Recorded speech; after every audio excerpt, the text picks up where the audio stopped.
சக்கரை, கேரட், பால், நெய் எல்லாத்தையும் ஒன்னா சேர்ந்து கிளறி எடுத்தோம்னா ஸ்வீட் ரெடிங்க. அவ்வளவு சுவையா இருக்கும், ரொம்ப ஈஸியும் கூட.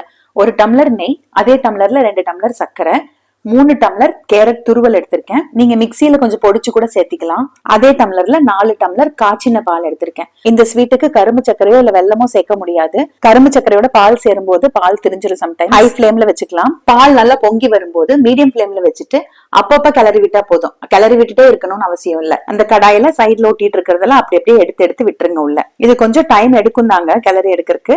பட் ரொம்ப ரொம்ப சிம்பிள், ரொம்ப டேஸ்டா இருக்கும். பதம் தப்பிருமோன்னு கவலைப்படவே வேண்டாங்க. நீங்க பிளேட்ல ஊத்தினதுக்கு அப்புறமும் பீசஸ் கட் பண்ண வரலன்னா திருப்பி அதே கடாயில போட்டு இன்னொரு 2 நிமிஷம் கிளறி எடுத்து கொட்டி கட் பண்ணிக்கலாம். இப்ப பாருங்க, நல்லா இந்த மாதிரி பொற பொறன்னு மேல வரணும். இதுக்கு மேல விட்டோம்னா நெய் பிரிஞ்சு வந்துரும். அதனால இப்ப எடுத்து பிளேட்ல கொட்டிக்கலாம். கொஞ்சம் லெவல் பண்ணி விட்டுக்கோங்க. அரை மணி நேரத்துக்கு அப்புறமா ஸ்லிட் பண்ணி வச்சுக்கோங்க.